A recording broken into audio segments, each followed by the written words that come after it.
Greetings YouTube, Joe here with Culination Media, and welcome back to another episode of Pokemon XD Gale of Darkness. This is episode number 105, and in this episode we're back on Citadark Isle, ready to take on Master Greevil for a second time, but before we do so, make sure that you pick up this battle CD in the middle of the room, battle CD number 46.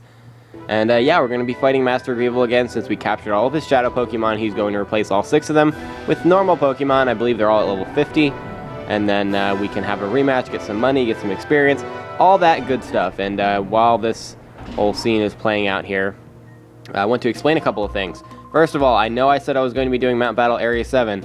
That's still coming up. I just wanted to show this first. Figured this would be easier and faster than going straight into Mount Battle. So, but fear not, we will be doing that. All of Mount Battle, that is. Areas 7, 8, 9, and 10 are all still to come, so don't worry about that. We will be doing that. The other thing is that I did get quite a push for the Lucky Egg quest.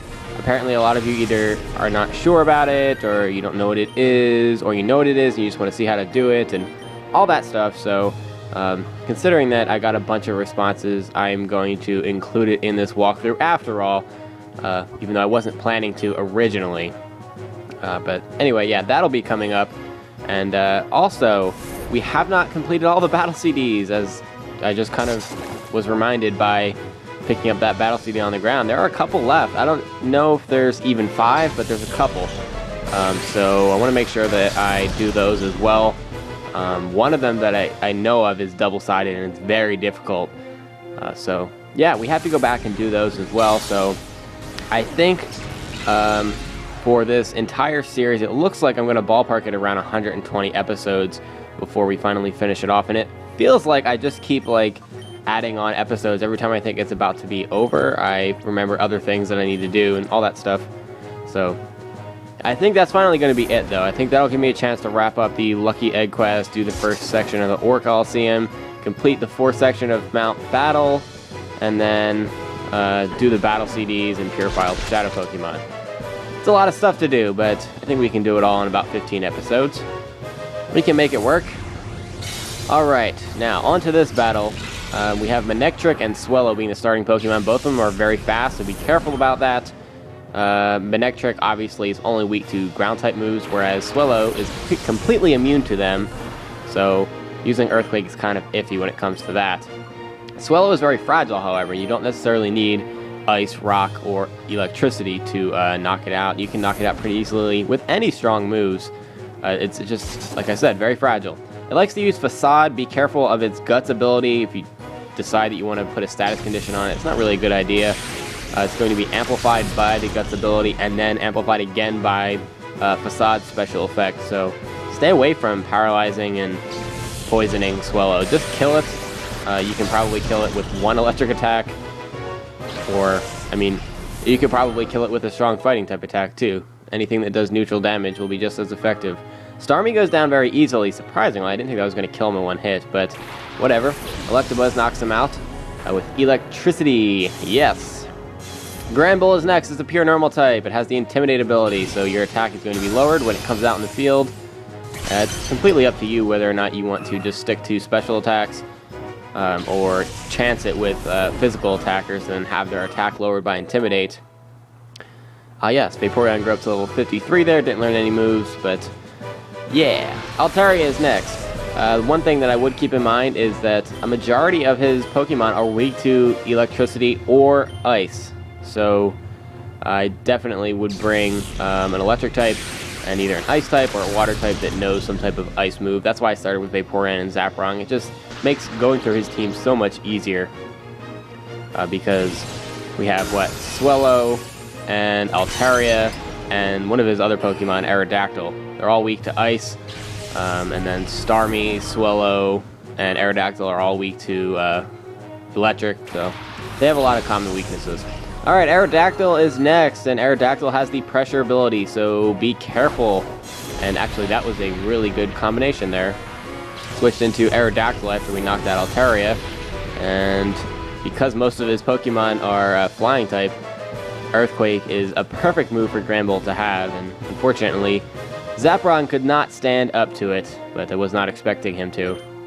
Alright, well, I'm thinking that I'm going to switch into Crobat here. That'll be immune to the Earthquake. Alright, so... Oh, he's already down to his last Pokemon. Did not know that. This battle went by very fast. Alright, so we just have Granbull and Aerodactyl to deal with. So we're going to go with a Poison Fang from Crobat. And that'll finish out Granbull. He was pretty much incapacitated anyway. Paralyzed and with almost no health left. And Aerodactyl is going to outspeed my Vaporeon, go for a double edge, and it's going to get the knockout there. Yeah, this Aerodactyl is very, very fast. So do be careful. You're going to need a Crobat or Electrode or something else that's very speedy to outspeed this Aerodactyl. It also has the Rock Head ability. I thought it also could have the Pressure ability, but apparently this one does not. It has Rock Head, so that when it uses Double Edge, it doesn't get any recoil damage, so that's pretty useful. I think it's more useful than Pressure in this situation. So we'll go for a Shadow Ball, and it does okay damage. Not great, but not bad either. For a Rock type, Aerodactyl's defense, specifically its physical defense, is really bad. So keep that in mind. And actually, Rock type moves are super effective on it because Rock inflicts neutral damage on other Rock types for whatever reason. And Aggron's able to knock him out with a Rock Tomb, and that does it for Master Greevil. And now that we're done this battle, we're going to go back to do some battle CDs.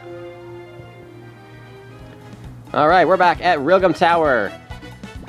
And let's see what we have to do here. I saw a blank one. So 46 and something else up here. Where was it? There we go, 31.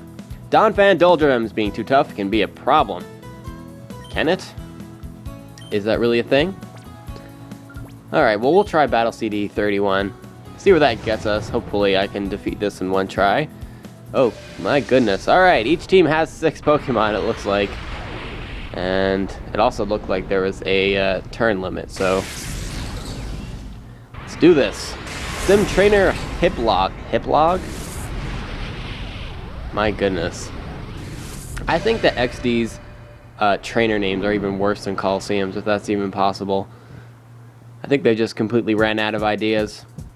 Alright, so Hiplog is going to start out with Magneton and Rhydon. Rhydon obviously has the Lightning Rod ability, so be aware of that. Although, we're not going to be using electric type attacks, so I guess it doesn't really matter, but it's always a thing to keep in the back of your mind when a Rhydon's out in the field. Alright, so, what I noticed immediately is that Magneton and Rhydon are both weak to ground type moves, and yeah, so we're going to go for a Waterfall. I don't think it really matters what we do with Starmie here, but we'll Waterfall Magneton. And Magneton's going to go for a Sonic Boom, which does a set amount of damage. It does 20 HP worth of damage every time you use it. So it's great at the beginning of the game, and then sucks more and more as the game goes on. With Donphan's Earthquake, that's obviously going to finish out Magneton. And yikes. Takes out Starmie in one hit as well, and it's super effective on Rhydon, and it takes him out as well. This Donphan is crazy strong. I was not expecting a one-hit KO of my own Pokemon. So, we'll bring out Metagross next, and Hiplog's going to send out yet another Pokemon that's weak to ground-type moves, Manectric, pure electric type. It also has a chance to have the Lightning Rod ability. It can also have Static as well. And we have Macargo here, and Macargo is just a waste of space, usually. So, we'll go for double Earthquake, because Metagross has Earthquake as well. Manectric's going to go first and go for a Howl to raise his attack, but he's not going to get a chance to do much else. Earthquake, Donphan tanks that pretty well, and Manectric goes down in one hit to that, and Macargo should as well, because he's Rock and Fire type, so that means that he is quad weak to Earthquake, and yeah, he can't stand up to that. He's only 110 HP, no chance. Aggron is next, yet another Pokemon with a quad weakness to ground, and Victory Bell. Victory Bell actually isn't weak to ground at all, because it's a grass and poison type, so it inflicts neutral damage, but with Donphan's Earthquake, we might just have a chance to knock it out here, and I'm hoping so, because I think there's a 2-turn turn limit. We have to KO 6 Pokemon in 2 turns? Kinda crazy. Alright, Donphan's Earthquake knocks out our own Metagross, knocks out Aggron, and yes! Knocks out Victory Bell as well, so yeah, we went through all 6 of his Pokemon in 2 turns with 3 attacks. I'd say that's a job well done. Good job, Donphan. And Hiplog is done for. Alright. Battle CD number 31 complete. Yeah, there was a 2-turn limit. That's kind of crazy. So I guess I did that just right then, huh? Congratulations! And we're going to receive a full restore for our troubles. Something I probably won't use at all. Oh well. Alright, what was the other one down here? 46, Operation Zero, a battle against Mew. And it looks like that's the only other one that we have at this point. We're missing a couple, so in the next episode, I'm probably going to go do a quick roundup of the last couple that we have left, and then we'll complete them, and we'll be done with the battle CDs for good. So in this battle CD, it's an unlimited amount of turns for this battle, but it's going to be Mew on one side, not our side, unfortunately, versus the Eevee family. So we have Eevee in all its evolutions. Eevee, Espeon, Umbreon, Jolteon, Flareon, and Vaporeon. So, I believe we're also at a level disadvantage. That would make the most sense. I have to double check on that. We'll see in a minute. Mew obviously is a legendary Pokemon. It can learn any move possible. It's able to learn all TMs, all moves, all HMs, move tutor moves, all that stuff. Yes, we are at a 20 level disadvantage. So all of our Pokemon are at level 30, and this Mew's at level 50. So kind of in trouble here. I'm gonna take a guess that Mew's gonna go to take out Eevee first, because that'll be the easy knockout. So we'll go for a helping hand to help Eevee, and Mew's gonna go for a Brick Break. No, okay, on Eevee. And that backfired, so we just wasted a turn and lost our first Pokemon. Fantastic. That went just swimmingly well. Alright, well let's send out Jolteon next.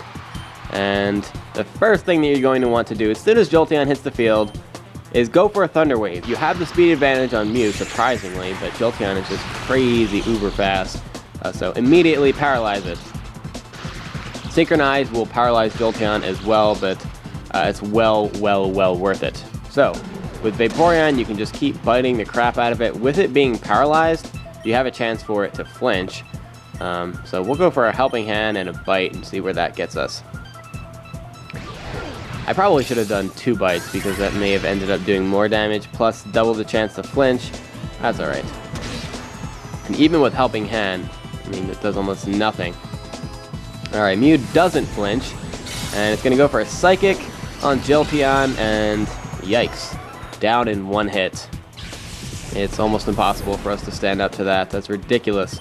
Alright, we'll send out Flareon next, who in my opinion is clearly the worst out of all the Eevee evolutions. I prefer an Eevee over a Flareon. But this Flareon actually has Shadow Ball, so this could come in handy here.